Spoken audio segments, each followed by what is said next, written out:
Pearson Jeffries Cigar and Coffee Lounge presents The Chimney Effect.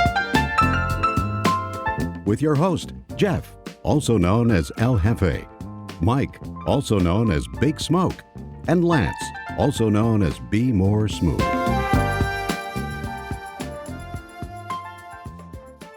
Once again, we're back. Thank you for tuning into the Pearson Jeffries Chimney Effect. I'm not sure which episode we're up to right now, but we're doing a lot of them every Friday. Sitting here with my boy Big Smoke. And today we're going to do something a little different. We're going to talk about cigars. And I know we always do a little cigar and coffee, and we do some information about Pearson Jeffries cigars. But today we're going to do a little cigar 101.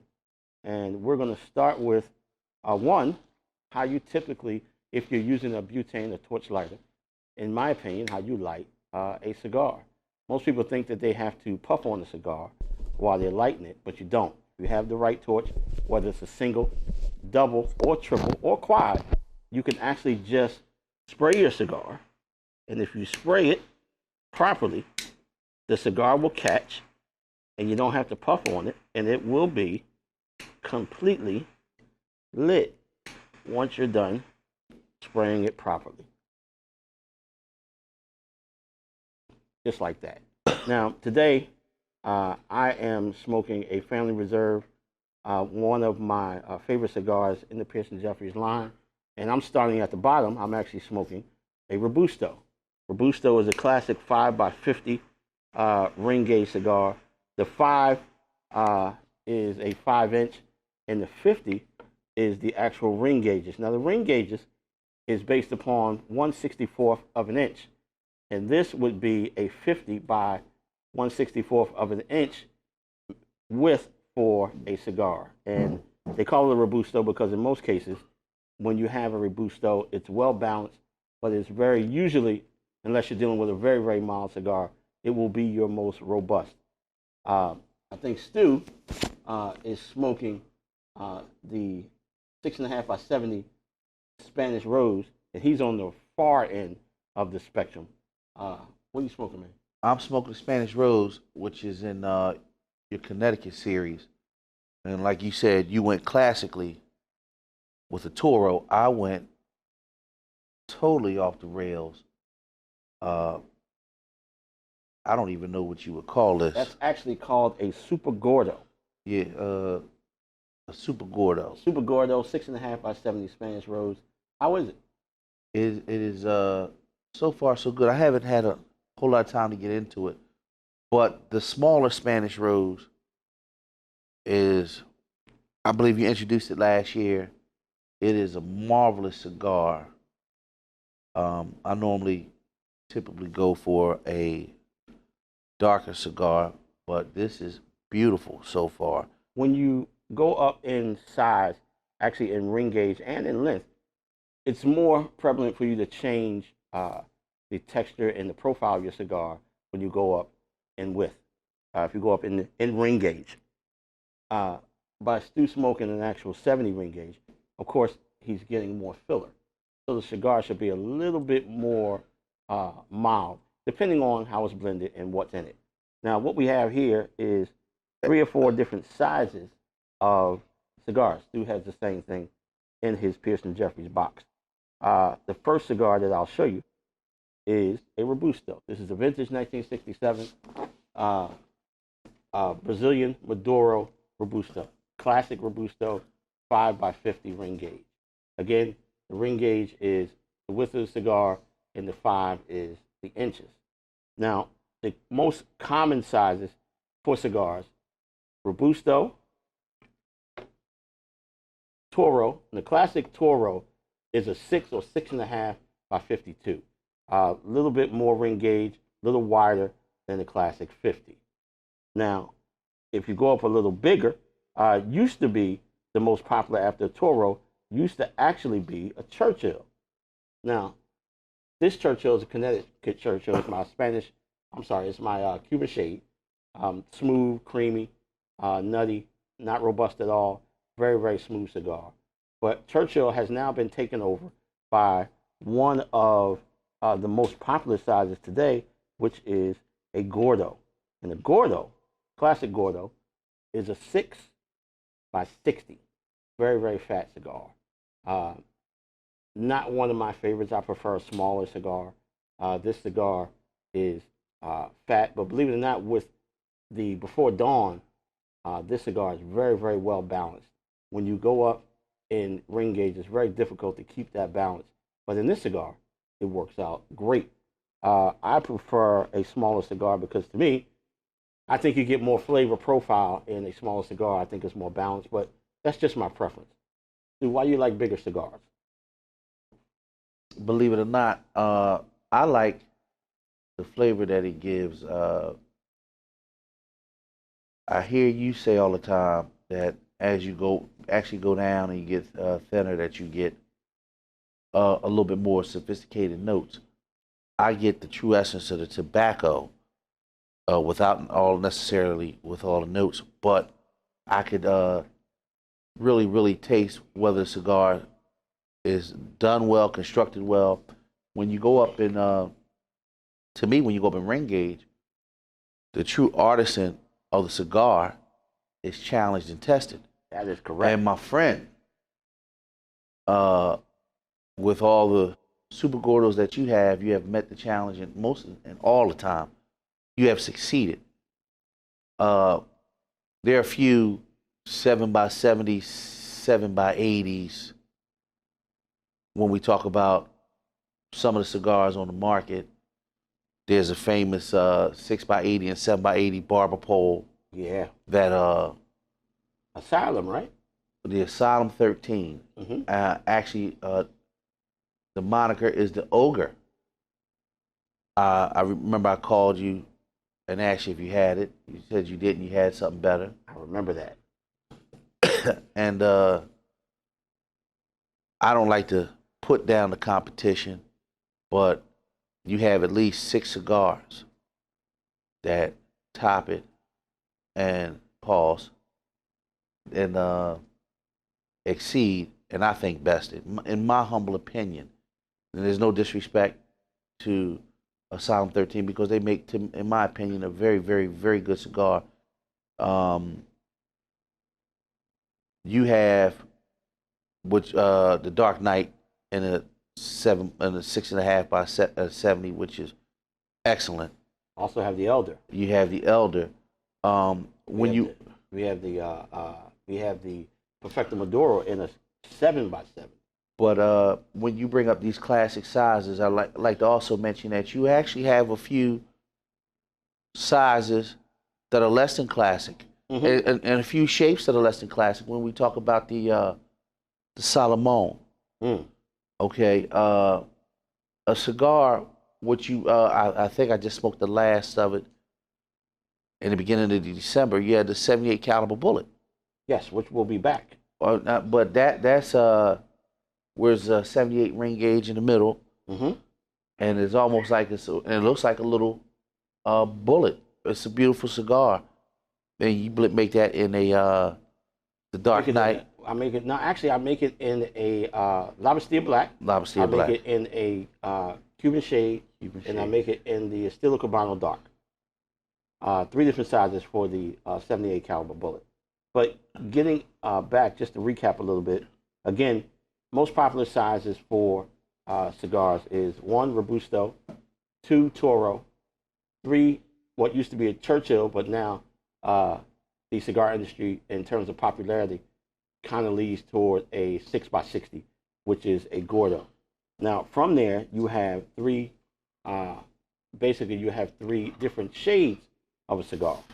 You have a Connecticut shade cigar, basically, which is a light tan Connecticut shade cigar. Now, believe it or not, it's very difficult to blend a Connecticut shade cigar to have some flavor, because most Connecticut shade cigars beginner smoke because they are usually a very mild cigar. And most people are afraid because there are a lot of misconceptions about cigars when you talk about it, because everybody believes that the darker the cigar, the heavier it is, the more spicy, because most people think that dark cigars punch you in the mouth. And when you experience a Pierce and Jeffrey cigar, I think most people are taking back that cigars are enjoyable whether you go on the light side of the spectrum and the dark side of the spectrum. I've seen people be totally blown away by your Connecticut's because some Connecticut's or a lot of Connecticut's have very little flavor profile. As you were touching on, I know that you're not gonna say definitely your immediate competition, but another cigar on the market, which I think is a very very good Connecticut, would be the CAO Black and the CAO Gold. Really? And yeah, I think it's an excellent Connecticut shade Okay. cigar, and that would probably be one of the few Connecticut shades that I would actually go out and buy and wouldn't mind buying and smoking. Well, believe it or not, one of the Connecticut shades, and it's difficult for me to buy cigars, but one of the Connecticut shades that cigars that I would smoke actually is a company that came out a few years back.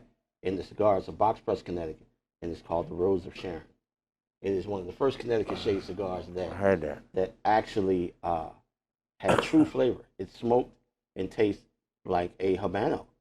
Actually, it smoked and tastes like Habano Corojo, which is a little bit more spicy. Cuban seed Cabano. But for going through the different shades of these cigars, Connecticut tends to be a little milder, usually for a beginner. Now, a Habano is a little bit darker, with a little bit of a reddish hue. If you're dealing with a rosado, it tends to have a little bit more spice. And depending on the blending, you can't get into the aspects of different cigars, but the Habano tends to have a little bit more spice depending on who blends that cigar. And then you get into the Maduro. The Maduro is a dark cigar. The Maduro means ripe. It means that the leaf is aged a little longer, it's fermented a little longer. It means ripe. Now, Maduro doesn't mean that cigar is going to be heavy. Now, you can blend it to be heavy, but all Maduros are not heavy, so that's a misconception. Really is. But depending on your preference and how long you've been smoking, and that will determine what you like and what you don't like. Some people like them all. It all depends on the cigar. Really does. They all smoke in about the same. Again, it depends on who blends it. Your average, in my opinion, your average Robusto runs anywhere between $8 to $10. Your average Toro can run in between 9 and 11 or 9 and 12. Your Toro or your Gordo can be a little bit more expensive, depending on the brand, depending on who blends it, and depending on what you like. If you want to buy a cigar that's a little bit more expensive. But again, for me, I'm a little cigar guy.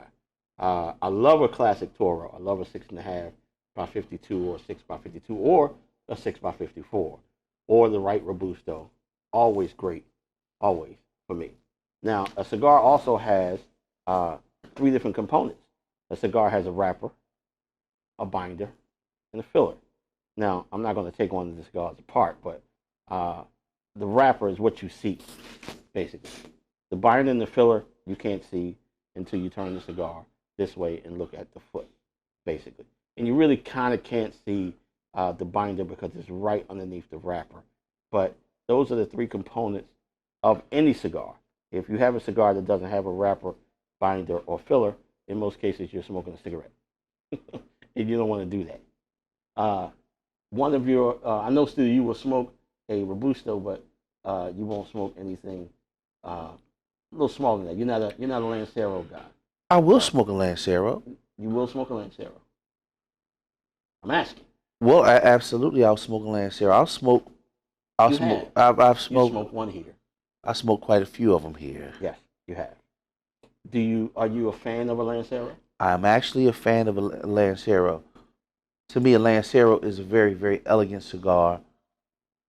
If it's manufactured right and put together right, blended with the proper construction, to me, you actually get a heck of a punch because just the way, just the shape and everything else, it delivers a beautiful flavor. Well, Lancero is typically a 7-inch cigar by a 38 or a 40 ring gauge. That's 38 or 40 uh, times of 64, basically, which is again the gauge of a cigar is usually 64th of an inch. That's how you gauge the width of a cigar. But that Lancero, you have to be able to blend uh, because that is a very delicate cigar. It's a lot of wrapper uh, and less binder and less filler. So the balance in that thing has to be perfect in order to get that Lancero right. Everybody can't do it. We do it well here at Pearson Jeffries, really do. So come by to 925 Providence Road in Seacane, PA, Pearson Jeffries, and pick up any size cigars, be it Robusto, Toro, Churchill, Gordo. We have them all. And we also have them in Connecticut, Habano, Maduro, and we have a couple of dual wrap, which most people call barber poles. And we have a couple of exotic cigars here also called the Threesome and the Mixed Messages and the Psychotic, which we do in all different sizes, which is a very popular cigar here at the at Pearson Jeffries. You can't forget about your flavored cigars. Yeah, we can. We can. Most of my flavored cigars are Toros, except for the sugarcane. Sugarcane I do in a Corona, which is a 6 by 42 ring gauge cigar, because if I did it any bigger, it would be a little too sweet, and we don't want that. I think it's perfect in that size. You're not a flavored cigar guy, but Actually, believe it or not, when I started, mm-hmm. I actually started out as a flavored cigar guy. And it just talks about the progression of the cigar business and the cigar industry as a whole, because you actually start smoking what you can afford. And I actually used to smoke the Drew Estate, the natural Dirt Torpedo. And that was more of an aromatic and flavor infused cigar. And I got to a point where I had, my skill and my flavor profile had exceeded that cigar. It was a great beginner cigar. Mm-hmm. And I'm going back 22 years. This is about 97, 98. Okay. I mean, I hadn't been smoking cigars longer than that, but that was what I had settled on. And then I said, well, this is okay, but I wanted to do a little bit more. As you're talking about shapes, sizes, and you're talking about different hues and different wrappers, Mm-hmm. can you talk about some of the myths and misconceptions of Well, there's a lot of myths and misconceptions to cigar and cigar smoking. Give me an example. Throw something out. like I said, you can have everybody believes that a darker cigar is a harsher cigar. Not true. It all depends on the blending. I mean, in the cigar profile, there's a portion of the leaf called Ligero. Ligero is what gives your cigar spice. Spice, pepper, all depends. The more Ligero you put in that cigar, the more you blend in that cigar. You can put Ligero in the binder and the filler, or just in the filler. And that cigar will be spicy, whether it be Connecticut, Habano, or Maduro. Maduro shade cigars tend to be more dark chocolate, espresso, a little more leathery, and that's just because of the profile of the leaf. Right. But it's definitely not. You can blend a cigar, a Maduro, a dark, very very dark cigar, with less Ligero, and it can be as mild as a Connecticut shade. Always. Okay. How about this myth that the bigger your cigar is, the more expensive that it is? It can be. In most cases, it is. When I first started making 60 ring gauge cigars, I started making 7 by 60s, and those cigars sold for $15. And it was the Perfecto first, and people ate those up at $15. We've been around for 3.5 years now, so we were able to drop the price. But in most cases, when you have a bigger cigar, a cigar of quality, a premium cigar, it is going to be a little bit more expensive than your Toro or your Robusto. It is. But it doesn't have to be. It all depends on the manufacturer. But in most cases, that cigar, if it's a little fatter, from a 54 to a 56 to a 60 ring gauge, it's going to cost you a little bit more money. Unless you're dealing with a what they call a Gornito. A Gornito is a Gordo, which is a 60 ring gauge, but that cigar might only be 4.5 inches. Now, you might pay a little bit more than what you pay for a Robusto, but it's not going to hurt you too bad. It's not going to be quite as pricey as a regular Gordo. Okay. Now, in terms of your experience in cigar smokers, have people tend to uh, gravitate more toward the bigger ring gauges based on what you've seen?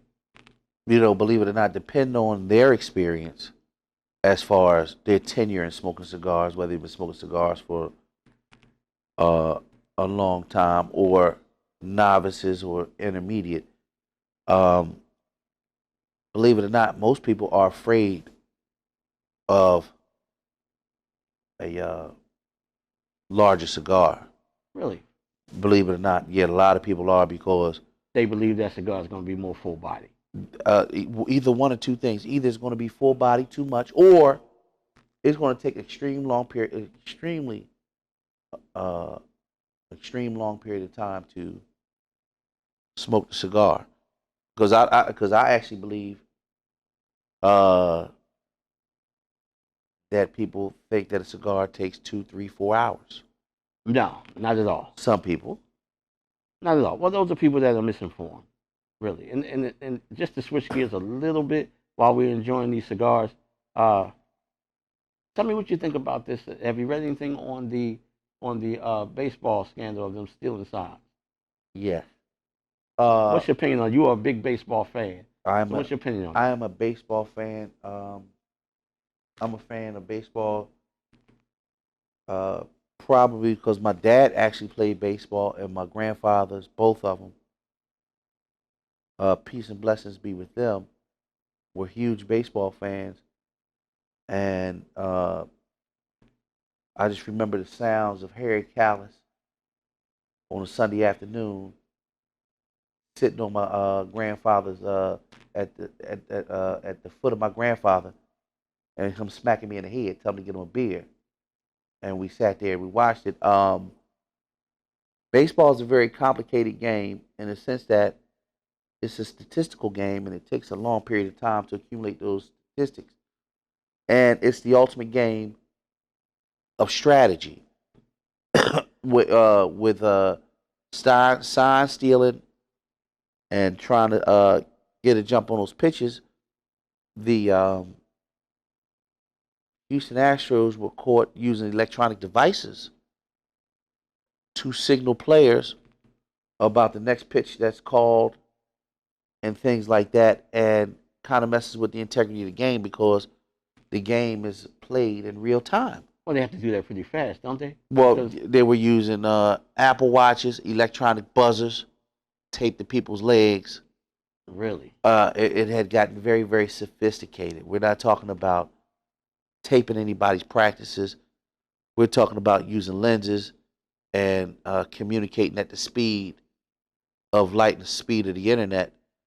And fortunately or unfortunately, depending on who you're a fan of, the team that was caught cheating has won a World Series during that time, and some people have lost their jobs. When we talk about integrity, the whistleblower actually was on the team of the Houston Astros. And it wasn't until he went to another team that he felt appalled enough to call his former team on cheating. he felt guilty about what he did. I don't know if he felt guilty about what he did, but while it was going on, he wasn't all that appalled. I'm sure. So I believe that's an integrity issue there. I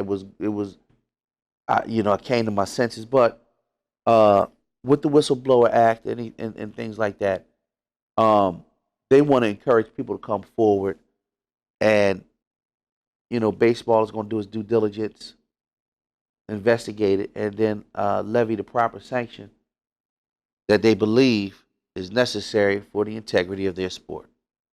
How do you like that Spanish Rose 7? It's gotten a lot better. I'm getting into it, and like I said, the less I talk, the better the cigar is, and this is why you call me Big Smoke. If I don't slow down, this thing will be going in 10 minutes because Hey, man. this is Smoking, man. lovely. We need to see a lot of smoke. This Really. is lovely.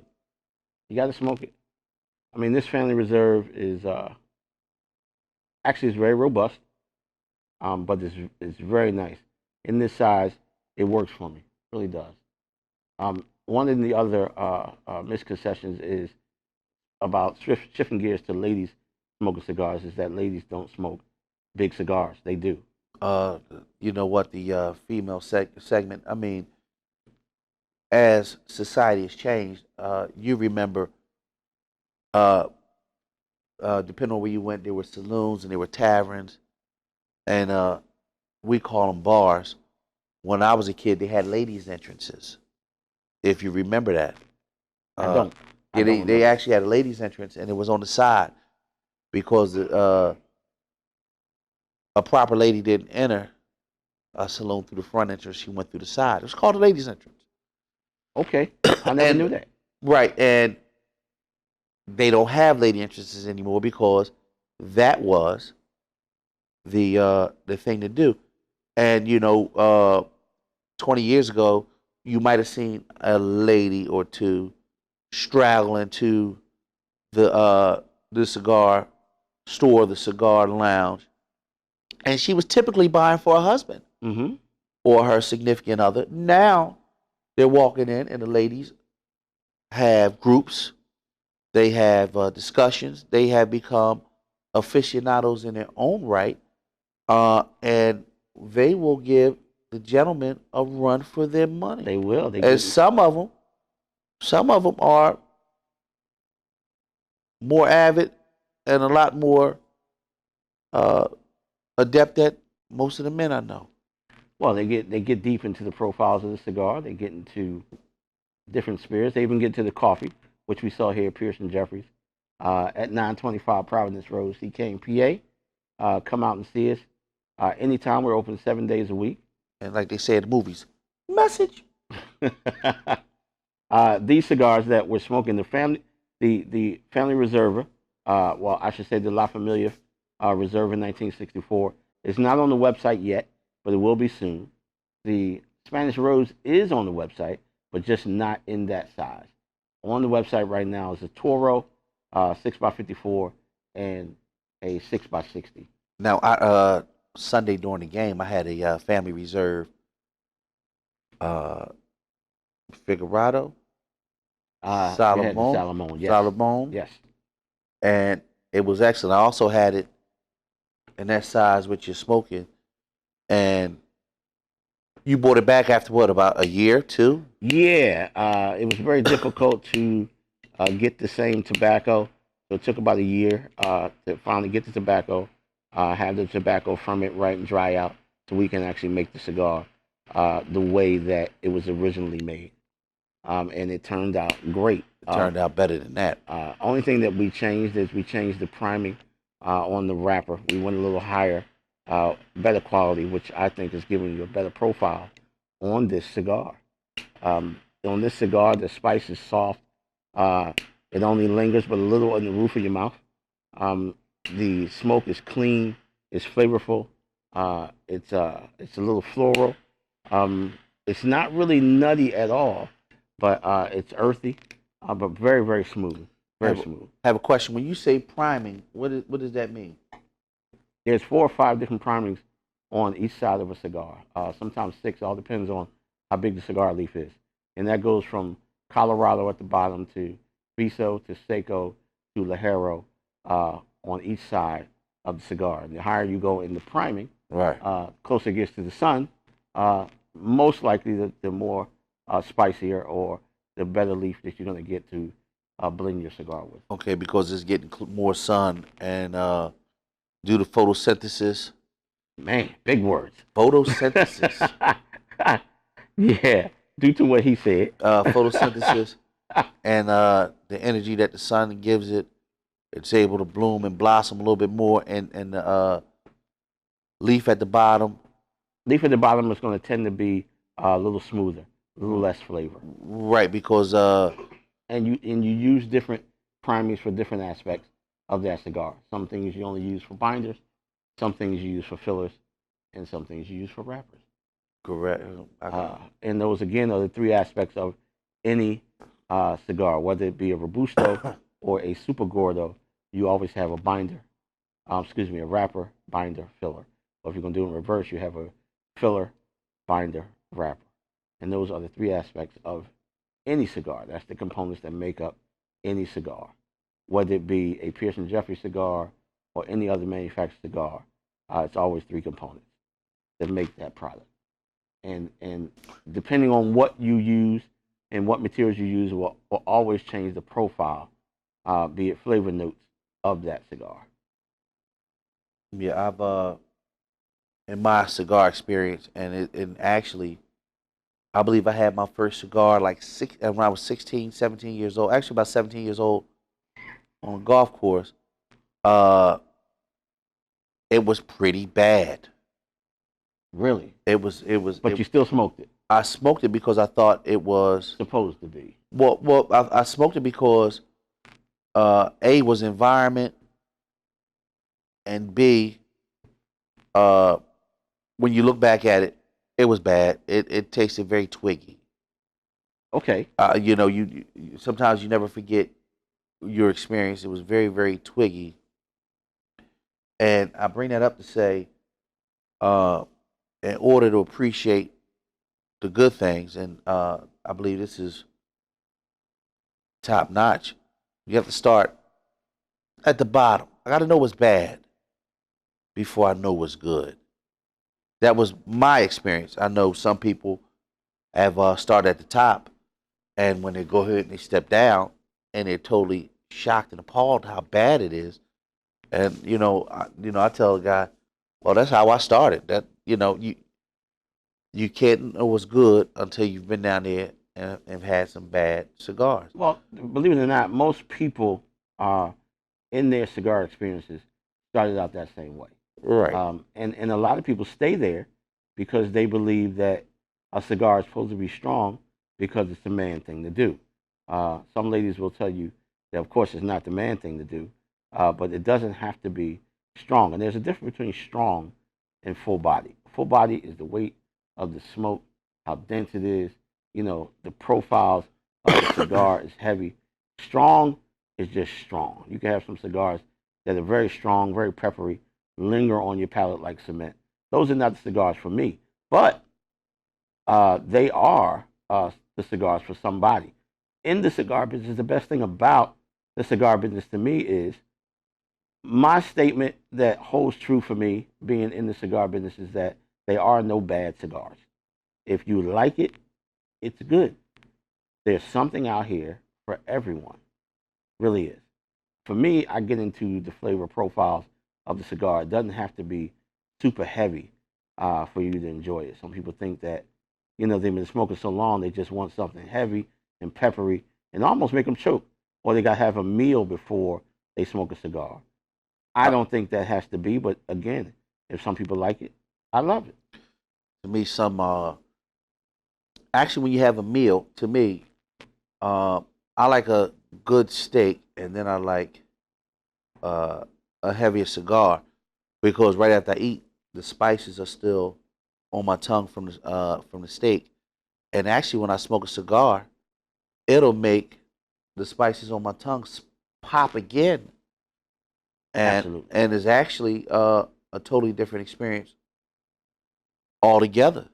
Well, And then you complement that with a great cocktail or a great cup of coffee, and it just brings the meal experience and the whole. You'll appreciate the steak a little bit more. You might appreciate the coffee or the cognac, bourbon, scotch, whatever you're drinking. mm-hmm. It just complements it so well, and you put a great environment, after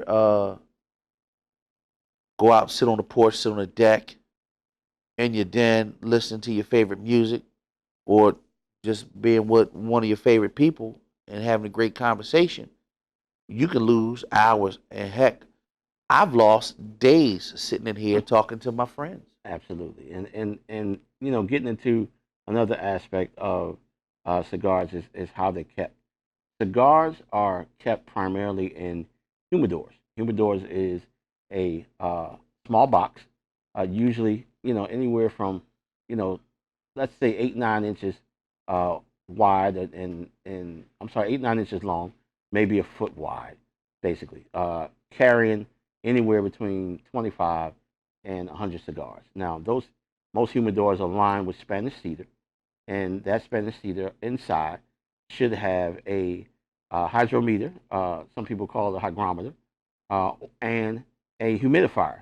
Now, in terms of temperature, you want to keep your cigars anywhere between, let's say, 68 and 71, depending on the size. A thinner cigar is going to humidify a lot faster than a fatter cigar.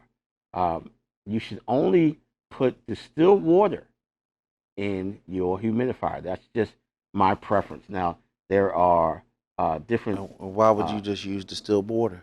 well, distilled water is clean. Well, why do you suggest distilled water? Well, it's clean. It evaporates fast. There's nothing in it. It's pure. So none of the So minerals or any of the additives from maybe nothing. tap water, no chlorine, will transfer into your cigar? That is correct. Do you believe that affects the taste of the cigar? I believe it definitely affects the taste of a cigar, and also those type of minerals or additives or anything in that water when it's not clean water can also get into your cedar inside of your cigar. And now, if that happens and your humidification goes up, what will it create? The worst thing you can ever create for a cigar: Im- fungus or and mold. mold.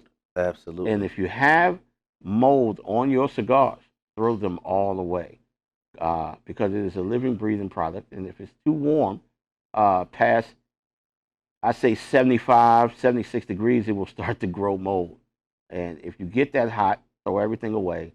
If you get past 73, 74, open up your humidor and let that humidification out. Percentage of humidity. You know what I've also found out when you talk about humidors, it is important that the humidor has a great seal. Other than Correct. that, you will have a hard time keeping humidity in your cigar. Um, If you have the proper seal for your humidor, you should only in the summertime have to put water, distilled water, in that humidor, in the humidifier, maybe once a month. Sometimes once every month and a half. In the wintertime, there's less humidity in the air, it's a little drier, so you can do it maybe twice a month. But there's always humidity in the air. So if someone tells you that you got to keep putting water in your humidifier, you do not have to, especially in the summer. There's always humidification in the air. and you're talking about a myth. Uh, I believe people when they talk that the cigar should be good and soft. Hmm. That is definitely a myth. That it's most definitely a myth. Because we've been outside during a humid summer day, and we have trouble keeping the cigar lit. Well, the tobacco on the inside gets damp, and anything that's damp is going to be difficult to keep it lit. Your cigar should be uh, firm enough that you should be able to squeeze it a little bit without hearing it crack. But it should definitely be firm. It should not be soft where you can squeeze it. It is too humidified, too moist, and it's going to be stronger, and you're going to have a problem keeping that cigar lit. It is not going to burn properly. So again, 68 to 71 is where you should be, and depending on the size of your cigars. Thinner cigars need less humidification, and they're going to take a little less time to humidify. Your fatter cigars is going to take a little bit more humidification, but you Well, can still put them all in the humidor together but every day, all day. but also to uh, the novice cigar smoker, as you smoke your cigar, it will soften up with the heat. It will get a little softer, That's true. and that's important for if it's a well constructed cigar. Some cigars will unravel on you as you smoke, and it gets soft, a little bit more supple. Well, a cigar unraveling, you have two aspects basically. The biggest issue, or the biggest reason why a cigar unravels, and I shouldn't even say the biggest because they're almost one and the same. One is humidification. Is your wrapper is too dry, as that cigar tends to burn, the wrapper in most cases will come apart and it will come off of that cigar. Now, what will make that cigar too dry? Very little humidification, or if that cigar gets extremely cold and the oils in the wrapper tend to dry up and that cigar will crack as you smoke it. That's because it's a little dry. The other reason is if you cut your cigar too far down, your wrapper will come off that cigar, it will unravel. For cutting a cigar, whether you're using in most cases, it's a guillotine, basically, that if you only need to shave maybe an eighth of an inch, if you shave an eighth of an inch or just a small shaving off the cap of the cigar, then you should be good. That cigar should burn properly, and it should be airy enough that you wouldn't have a problem with the draw on that cigar. Now, in terms of different cuts, there's a couple of different cuts that you can put in the cigar. One is a bullet. It's a little round cylinder. They call it a bullet. Punch. They can call it a punch. I've been, taught that was actually called a bullet. But yes, you can say punch. Right in the center of the cap of your cigar. And the next one is a V cut. The V cut. There's a story about the V cut to a cigar, but we're not going to get into that right now. But the V cut is a cutter that looks like you're shaving a wedge out of the center of your cigar, out of the cap. And the last is a guillotine. Now, I know you mentioned a punch, but there was a device also that was out on the market that was actually considered a punch, except it was very small. It wasn't as round as a bullet, and you can actually poke your cigar at the top and right in the center of the cap and pull it back out. And that was, in a sense, considered a punch for the cigar. Now, here's the misconception. The misconception is all those cuts on a cigar smoke differently. They do not. If your cigar is properly rolled, properly manufactured, whether you put a punch, a bullet, a V-cut, or a guillotine, that cigar is going to smoke the exact same way in terms of the draw. Okay. Now, yeah, you might get a little bit more smoke with the guillotine because you're shaving the entire top off of the cigar. But in most cases, you will not. It will be almost exactly the same. The draw is the same, but I believe the flavor that you get from a punch is a lot more intense than any other cut because you're getting it straight to your palate.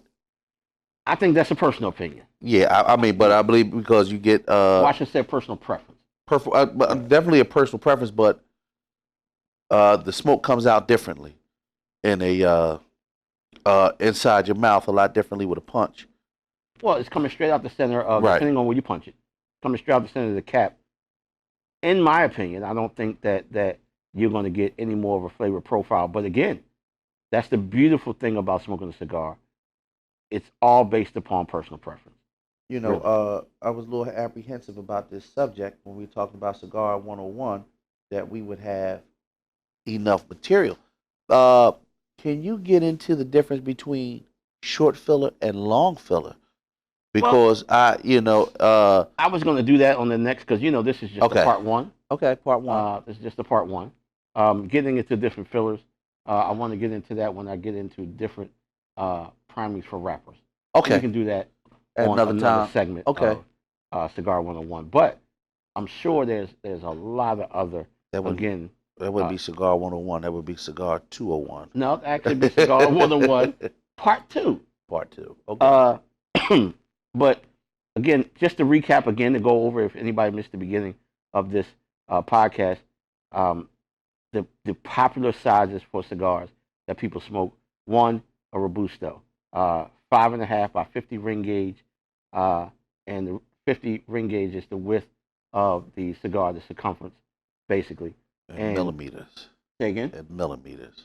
Well, yeah, it's actually it is the millimeters, but it's based upon 1/64th of an inch, Absolutely. basically. So yes, it is the millimeters, but and again, it's based upon time. A classic robusto, I can make a classic robusto last for an hour, but in most cases, people consider it a lunchtime cigar. If they got 30, 45 minutes, that is what they would choose because they get a chance to finish it. Next after that is a Toro. Is a 6x52 classic, 6.5x52, or 6x54. Just to change. So remember remember we were children and we used to watch TV, and I think probably the most famous cigar smoker on TV had to be Brother Archie Bunker. Yeah, On regular yeah. TV. Regular TV. On regular TV. And do you remember on the sideline, every once in a while, they had a few football coaches that actually smoked cigars on the sideline? Absolutely. And Absolutely. I thought that was cool. Now I knew why he smoked cigars, just to kind of somewhat keep him calm. Yeah, it definitely Yeah. does that. But back in the day, they actually used to take that cigar more so and sit it side of their mouth. And we didn't really see it. I didn't see too many people actually smoking it on TV. Believe it or not, though, you still see TV shows with people actually smoking a cigar on TV. Yeah. It's one that comes on every week. It's a show called Chicago Fire, And they go up on the roof. and they go up on the roof, Right. and they actually smoke their cigars. You see smoke, you see them actually drawing the cigar. There's, cigars are popular. It's a clean product. It's a product that's been fermented, so it does still carry nicotine, but it's not heavy. A cigar is not inhaled. This is a tasting product. It is a product that you have sit on your palate. You move the smoke around in your mouth and you blow it out. It never should get past your throat ever. If you are inhaling a cigar, stop. You're a bad mamma jamma. Absolutely. But if you are, please stop because again, it's a tasting product, but it's a very heavy smoke. Really is. And it's a product of distinction, and it's a product that really in most cases help you relax. It's a great conversation piece. When you're sitting around smoking cigars, you meet a lot of different people. But the common ground for smoking a cigar, the common ground for a lot of people when they are together, if they're in the cigar lounge, is the cigar. Uh, Usually, it's the first question that people ask you when you're sitting in the cigar lounge is what? What are you smoking? First question, and it starts all conversation, in my opinion. But again, to recap, you have Robusto, 5x50 Toro, 6x52, and again, we're talking about 6 inches long, 52 ring gauge. You have Churchill. Classic Churchill is usually a 7 inch by 48 ring gauge, and that, in a sense, has kind of been replaced by the most popular 6x60 Gordo. What 70s do we have on the? Do we have a 70 ring gauge special on the website? We have a 70 ring gauge special, but it's not on the website yet. But what we have here at Pearson Jeffries at 925 Providence Road in CK, PA, or Message. you can go to PearsonJeffries.com. We make the Dark Knight in a 7x60. We make the Perfecto Maduro in the 7x60. We make the Añejo Havana in the 7x60. We make the Spanish Rose in the 7x60. An Elder in the 7x60. Elecon Bella. We make the Elegant Bell in the 7x60. We make the Cuban Shade. Don Jeffries in the 7x60. We make the Cuban Shade. Cuban Shade in the 7x60. We make the Cedar in the 7x60. What don't you make it a 7x60? I think that's even. I think that's easier. I don't make the Provider Reserve in the 7x60. Wow. I don't make the CD1 in the 7x60. I don't make the. Let me think for a second. I don't make the I'm not sure, man. I think we make a lot of the cigars we make in the 7x60.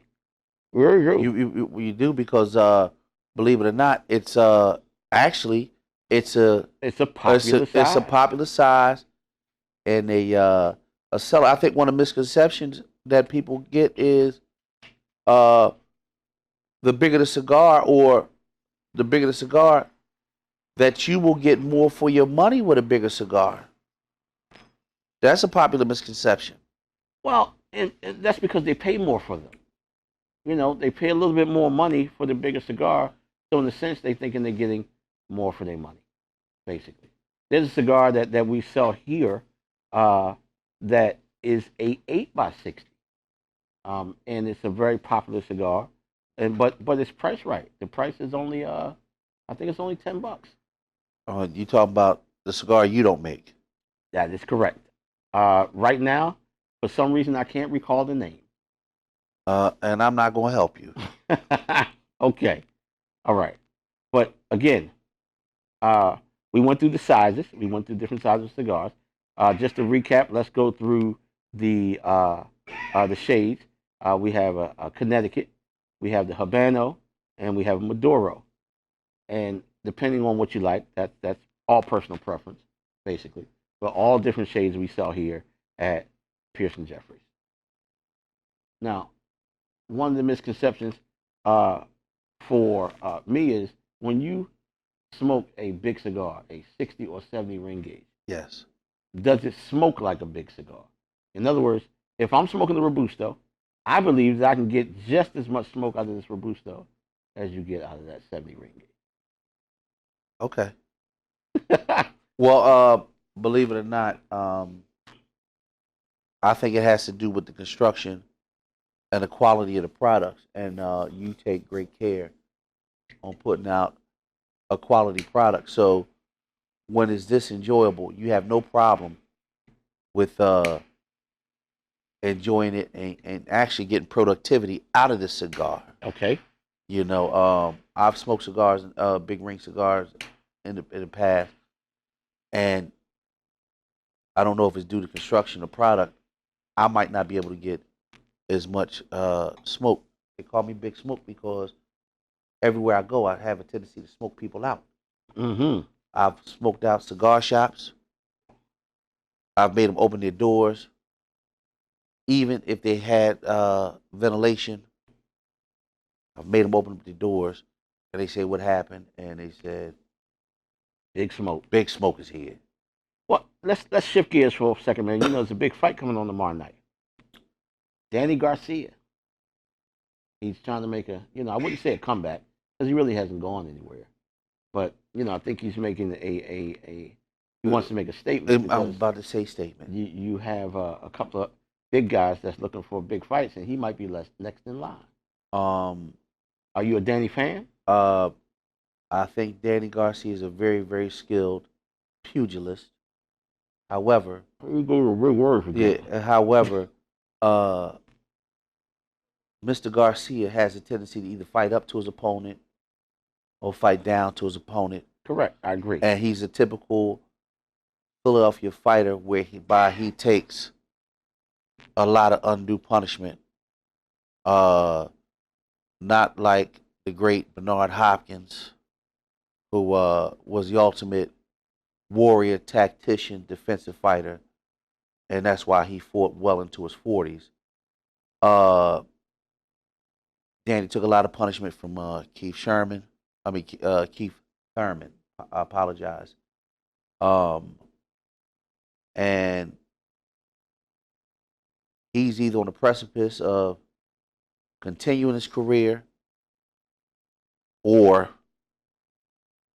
it might be the last days of Danny Garcia. Well, here's the funny part, man. I actually am a Danny Garcia fan, but I agree. He tends to fight up or fight down. He tends to change his game plan based on uh, his opponent. And most people, most guys that fight, yeah, it's okay to switch gears when you're fighting because your opponent is showing you something, and you capitalize on what they're lacking to win that fight. But I think that he tends to again fight up or fight down, which can be a great fight, or can make for a very lackluster fight. Um, Back to one other thing, real quick. When I first lit this cigar, I lit it with a torch, and I talked about how you don't have to puff on the cigar when you light it. A lot of people have the misconception that they have to puff on the cigar when they're lighting that cigar, but you can use a torch to burn the foot of the cigar, which it will catch, and you can light it. Do you prefer using a match? It depends. Okay.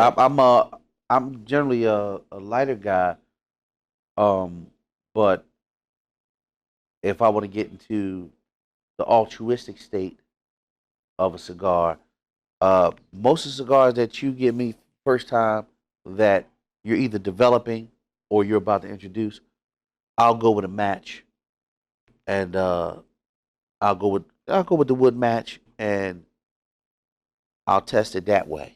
Okay. Yeah, but I'm definitely a lighter guy because I can burn it even, and once I get it lit right the first time, I don't have to relight it if I keep going. Um, Now, you, here's a question for you, and I've never really experienced this. A lot of people say when they first light a cigar, when they smoke that cigar, sometimes they have to spit, and I've never experienced that. oh, But why is that? I believe it's has something to do with the tobacco or something that they add to the tobacco, and it makes you salivate a lot. Really? And that's I've never had that experience with your cigar.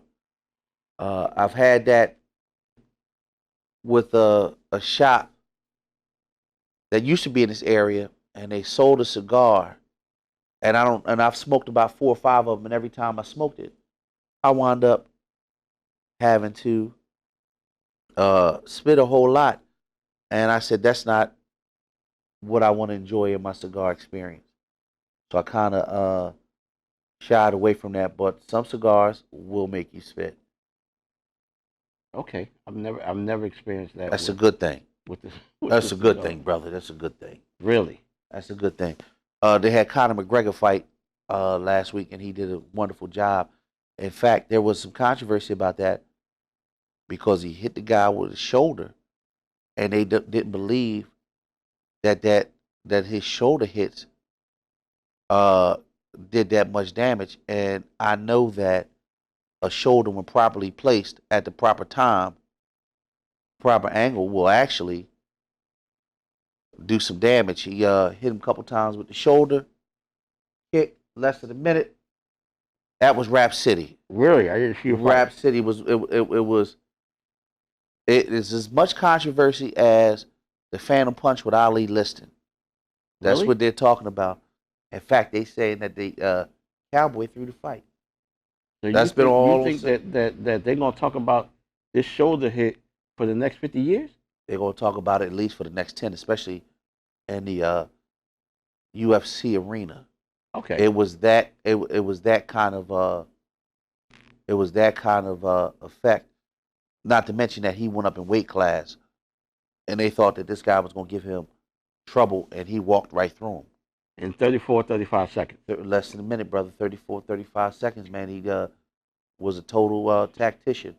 Hats Okay. off to proper 12s, Conor McGregor. Proper 12. I believe we getting a signal that that's a Rap City, brother. Oh, really? I can talk to you, Ray, and everybody out there can't see that Ray is our producer slash engineer over there. But are you telling me how much time do we have left? 1 minute. 1 minute. Wow. Okay, Ray- I tell you what. Ray can sing, rap, and dance in just one show. Absolutely. DJ Ray Rhythms. You guys can't see him, but eventually we're gonna have DJ Ray Rhythms here on the show with us. In front of the camera, in as front of the opposed to camera. the back. Exactly. So, come to Pearson Jeffries at 925 Providence Road, Chicane, PA, or go to PearsonJeffries.com. Buy your cigars. If you got them, smoke them. If you don't have them, come get them because we got them. Message. The Chimney Effect has been a presentation of Pearson Jeffries Cigar and Coffee Lounge, located at 925 Providence Road in Chicane, Pennsylvania. You can also find us online at PearsonJeffries.com.